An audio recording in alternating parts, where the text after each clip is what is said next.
ગઈકાલે વિધાનસભામાં જન વિશ્વાસ વિધેયક નામનું એક બિલ રજૂ કરવામાં આવ્યું. હકીકતમાં જનતામાં વિશ્વાસ નહીં પણ અવિશ્વાસ વધે એવા પ્રકારનો કાયદો ગુજરાતની વિધાનસભામાં કાલે બનાવ્યો.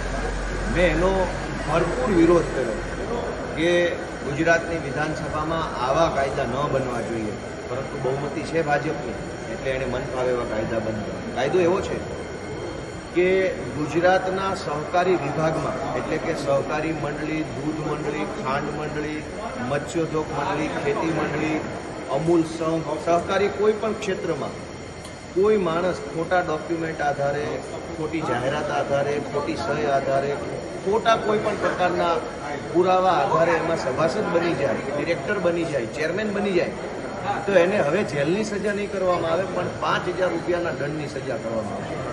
મેં એનો વિરોધ કર્યો કે કોઈ માણસ સરકારના પ્રતિનિધિને, સરકારી માણસની સામે ખોટા ડોક્યુમેન્ટ આપીને જો સભાસદ બને, ડિરેક્ટર બને, ચેરમેન બને તો એને જેલમાં પૂરી દેવા જોઈએ. એના બદલે ભાજપની સરકારે ગઈકાલે વિધાનસભામાં જન વિશ્વાસ, હકીકતમાં જન અવિશ્વાસ વિધેયક રજૂ કરી અને ખોટા ડોક્યુમેન્ટ આધારે સભાસદ બનવાનો કે ચેરમેન બનવાનો રસ્તો ખોલી આપ્યો. બીજી વાત કે ખોટા ડોક્યુમેન્ટ ખાલી સભાસદ બનવા માટે નથી વપરાતા. ખેડૂતના નામે લોન લઈ લેવામાં પણ ખોટા ડોક્યુમેન્ટ વપરાય. ખોટા ડોક્યુમેન્ટમાં માત્ર કાગળ નહીં, ખેડૂતની ખોટી સહી કરવી, ખેડૂતનું ખોટું ખાતું ખોલાવવું બેંકમાં, ખેડૂતનો ખોટાનો ઉપયોગ કરવો, આ બધું પણ ખોટી પ્રોસેસ છે.